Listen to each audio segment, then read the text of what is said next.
श्रीमद्भागवत प्रथम स्कंध सप्तदश अध्याय। श्रीश्रुत उवाच। कहन्ति सुत शुद्ध मने शुण सकल मुनिजने। से राजा सरस्वती कूले विजय चतुरंग बले। से राज ऋषि परखित से राज ऋषि परीक्षित तेजे की प्रकाशे आदित्य। तक्षणे सरस्वती कूले पशिला गोमिथुन बेले। देखिला राजा रूप श्री लुहार जष्टि करे धरी। स्वभावे तार शुभ्र देही कपट बेशे सज होई। सर्पर प्राये घोर नादे जष्टि प्रहारे तार पादे। स्वभावे एकई चरण प्रहार करे पुनः पुनः। तार प्रहारे से विकले लोचनु अश्रुजल गले। कंपई घन घन देहि मूत्रपुरीश उत्सर्गई। तार प्रहारे धेनु नादे स्थिर नुहई चारिपादे। वत्सा विहीने कृष्ण देहि जीव से भोजन इच्छई। तार निकटे रथे जाई सुवर्णे अलंकृत होई। अनाई वृषभ वदन गभीर कोमल वचन। बाण आरोपी धनुर्गुणे पुछई प्रहार कारणे। राजोवाच।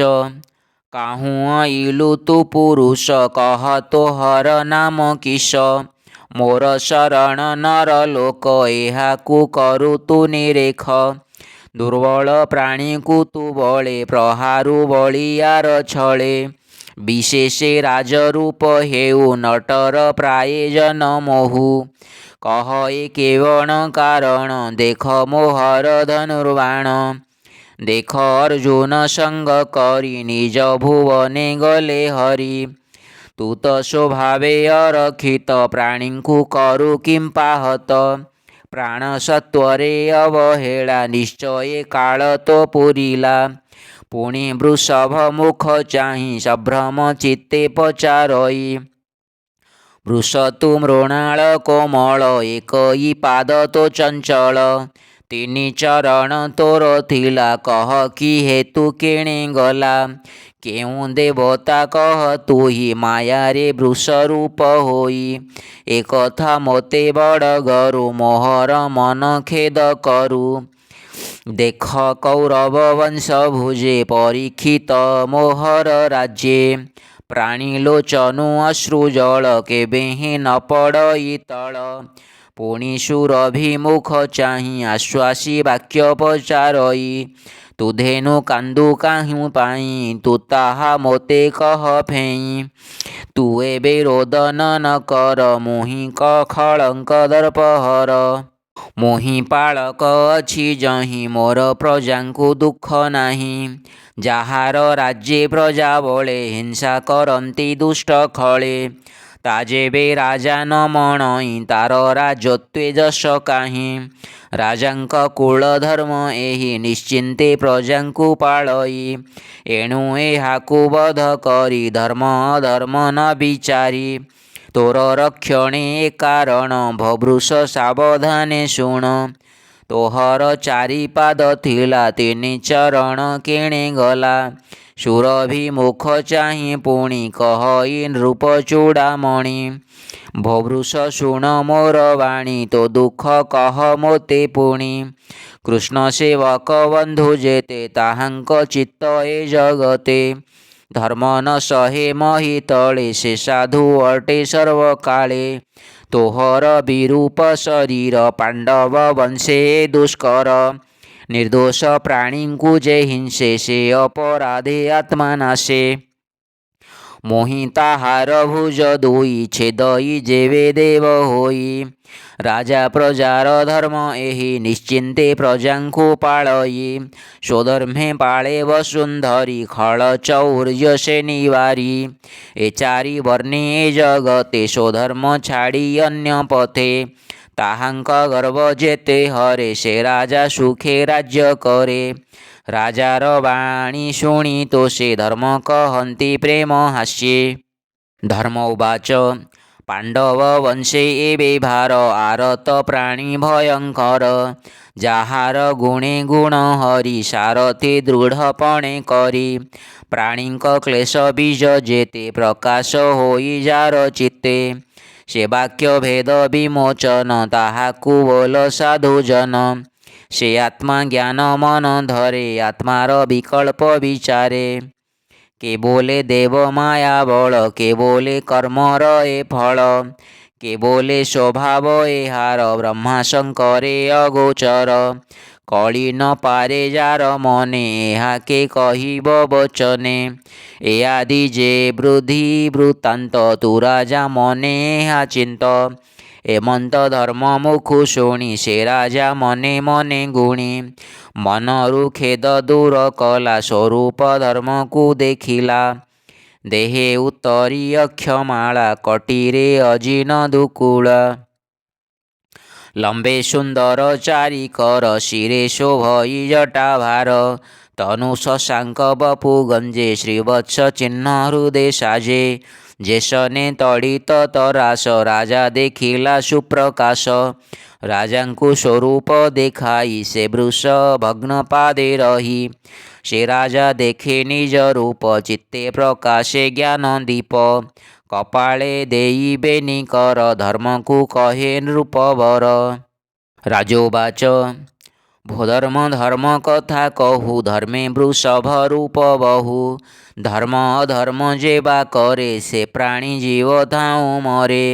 ଦେଖ ମାୟାର ବ୍ୟଗ୍ର ଗତି କେ ଜାଣି ପାରେ ଚିତ୍ତେ ଚିନ୍ତି। ମନ ବଚନେ ଅଗୋଚର ନିଶ୍ଚୟ ବିଚାର ମନର। ତୋହର ଚତୁର ଚରଣ ପ୍ରଥମ ଯୁଗ ଆଭରଣ। ତପ ଶୌଚ ଦୟା ସତ୍ୟ ଯେ ଯୁଗ ଅନୁରୂପେ କୃତ। ସତ୍ୟର ସଙ୍ଗେ ତପ ଗଲା ଶୌଚ ତ୍ରେତାରେ ରହିଲା। ଦ୍ୱାପର ଗଲା ଦୟା ସଙ୍ଗେ ମିଥ୍ୟା ରହିଲା କଳି ଯୁଗେ। ତପକୁ ସର୍ବନାଶ କଲା ଶୌଚ ସଙ୍ଗେ ସଂହାରିଲା। ମନ ରହିଲା ଦୟା ବଳେ ଚରଣ ରହିଲା ନିଶ୍ଚଳେ। ଏବେ ଯେ ଅଛି ଏକ ପାଦ ଏ କଳି ଏହାକୁ ଆପଦ। କଠୋର ତପ ଯେ ପାଳିବ ସେ ପ୍ରାଣୀ କୃଷ୍ଣଙ୍କୁ ପାଇବ। ସେ ସତ୍ୟ ଯୋଗ ସତ୍ୟ ଭାବ ଏ କଳି ଅନ୍ତେ ପ୍ରକାଶିବ।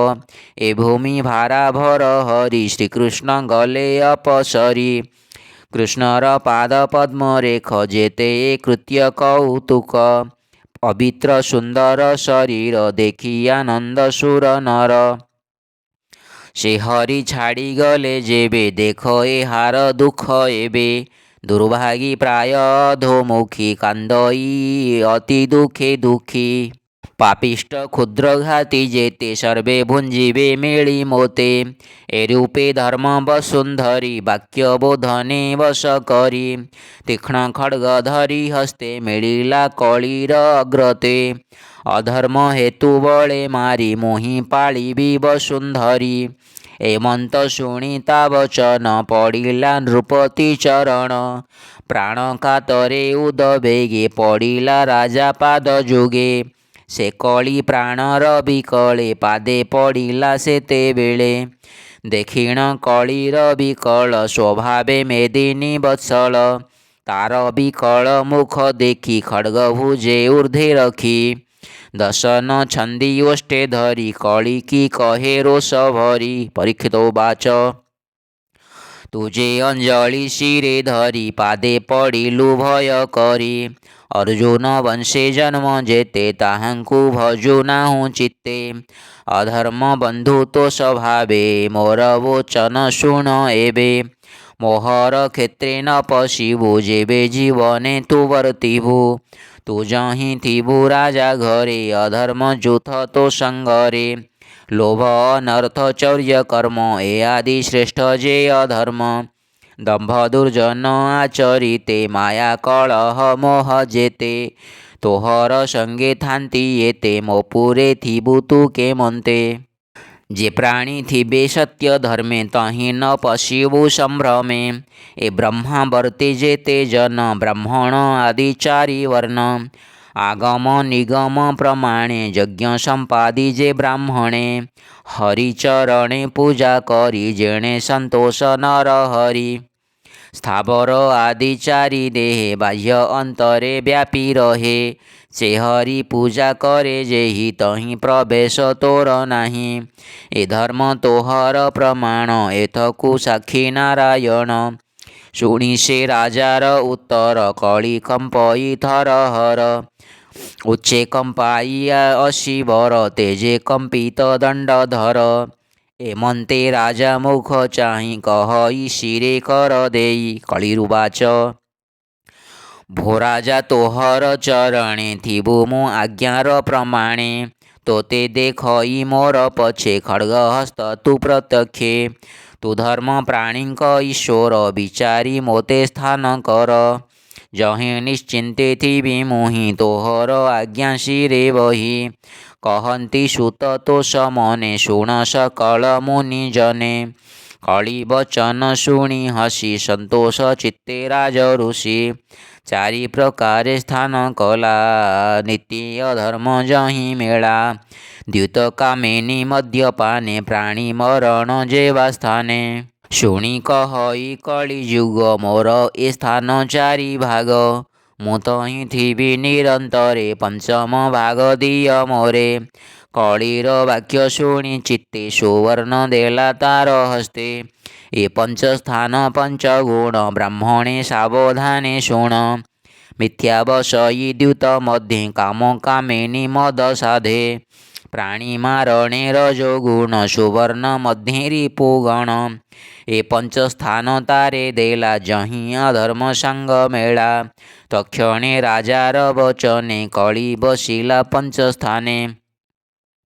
ପ୍ରଣମୀ ଅଭିମନ୍ୟୁ ବଳା କଳି ଯୁଗକୁ ସ୍ଥାନ ଦେଲା ସେ ଧର୍ମଶୀଳ ଜହ୍ନେ ମେରୁ ସ୍ୱଭାବେ ଲୋକପତି ଗୁରୁ ତପସ ଉଚ୍ଚ ଦୟା ତିନି ବୃଷଭ ପାଦେ ଏଣେ ମାନି ନିଜ ବିଷୟର ପାଳନେ ବର୍ତ୍ତିଲା ଏ ଚାରି ଚରଣେ ସ୍ୱଭାବେ ସ୍ୱଧର୍ମ ପାଳନେ ରାଜା ଉଚିତ ପ୍ରମାଣେ ଧର୍ମନନ୍ଦନ ଧରି କୋଳେ ତପେ ଅରଣ୍ୟେ ଯିବା କାଳେ ଏମନ୍ତ ଶିକ୍ଷା ତାକୁ ଦେଇ ସ୍ୱର୍ଗେ ଚଳିଲେ ପାଞ୍ଚ ଭାଇ ସେହି ପ୍ରକାରେ ମନେ ଗୁଣି ଧୀରେ କୌରବ ଶିଖାମଣି ହସ୍ତିନାପୁରେ ରାଜନୀତି ପ୍ରଜା ପାଳନେ ଚକ୍ରବର୍ତ୍ତୀ ଏମନ୍ତେ ଅଭିମନ୍ୟୁ ସୁତ ପ୍ରଜା ପାଳନେ ସୁବିଦିତ ଯାହାର ରାଜ୍ୟେ ତୁମ୍ଭେ ଥାଇ ହରି ଭଜନେ ପାପ ଦହି ସେ ହରି ଚରିତ ବିଶ୍ୱାସ କହଇ ଜଗନ୍ନାଥ ଦାସ इति श्रीमद्भागवते महापुराणे पारमहंस्यां संहितायां वैयासिक्यां प्रथमस्कन्धे